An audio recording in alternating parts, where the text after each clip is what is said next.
Shalom, selamat pagi Bapak Ibu dan Saudara dikasihi oleh Tuhan Yesus.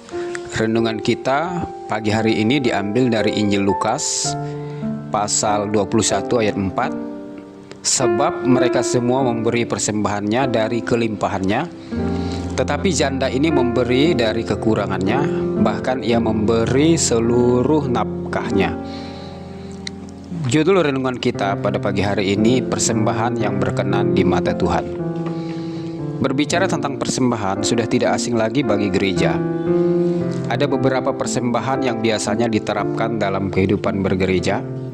Misalnya persembahan ibadah minggu, persembahan syukur, persepuluhan, dan persembahan khusus. Berbicara tentang persembahan adalah berbicara tentang pemberian dan berbicara juga tentang pengorbanan.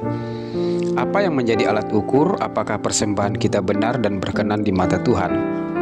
Pada zaman Tuhan Yesus melayani orang Yahudi dalam ibadahnya, baik di bait Allah maupun di sinagoge, juga dituntut oleh aturan-aturan ibadah untuk memberikan persembahan.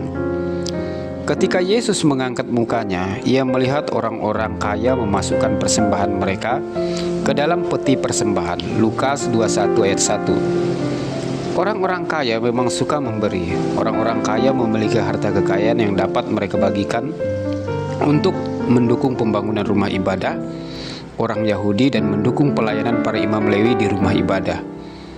Bahkan orang-orang kaya yang ikut dalam rombongan pelayanan Yesus, misalnya Yohana istri Kusa, Bendahara Herodes, Susana, dan banyak perempuan lain, perempuan-perempuan ini melayani rombongan itu dengan kekayaan mereka. Lukas 8 ayat 3. Apakah yang menjadi alat ukur apakah persembahan kita berkenan di hadapan Tuhan? Ketika orang-orang kaya memasukkan persembahan mereka di peti persembahan, Tuhan Yesus mengangkat muka dan melihat bagaimana orang-orang kaya memberikan persembahan dalam ibadah mereka. Tuhan Yesus justru terpesona dengan seorang janda miskin yang memberikan persembahan dengan memasukkan 2 peser ke dalam peti persembahan. Apa yang patut kita pelajari dari janda miskin ini? Janda miskin inilah yang dipuji oleh Tuhan Yesus. Yang pertama, keterbatasan janda miskin ini secara ekonomi tidak membatasinya untuk datang ke rumah Tuhan untuk beribadah memuji Tuhan. Yang Tuhan cari bukanlah harta kekayaan yang kita berikan, bukan berupa persembahan harta benda yang ada pada kita.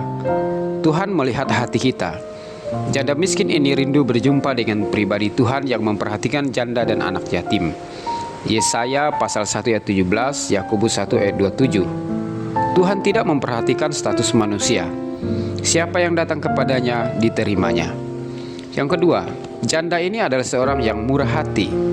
Walaupun ia miskin dan terbatas secara ekonomi, ia tetap memberi dengan keterbatasannya. Ia masih bisa mendukung pekerjaan Tuhan untuk orang-orang Lewi di rumah ibadah. Memberi karena kelebihan atau kelimpahan adalah hal yang biasa. Hal yang luar biasa adalah jika kita masih dapat memberi dengan segala kekurangan yang kita miliki. Orang yang murah hatilah yang dicari oleh Tuhan. Ketiga, janda ini memberi seluruh nafkahnya. Nafkah berbicara tentang bekal hidup sehari-hari. Nafkah juga berbicara sumber daya yang dimiliki janda ini. Nafkah berbicara tentang waktu, tenaga, sumber daya, dan pegangan hidup. Tidak jarang orang harus mengorbankan waktu, tenaga, bahkan kesehatannya untuk mencari nafkah.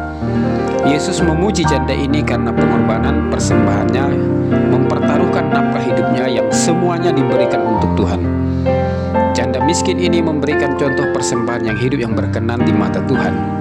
Pengorbanannya totalitas untuk Tuhan yang dia sembah dan dia kasihi. Sanggupkah kita memberikan nafkah hidup kita untuk Tuhan dan pekerjaan Tuhan? Sanggupkah kita mempersembahkan waktu, tenaga, bahkan harta kita untuk pekerjaan Tuhan?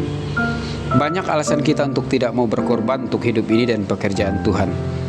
Kita sering berdalih tidak ada waktu untuk Tuhan. Kita sibuk mencari nafkah hidup kita di dunia.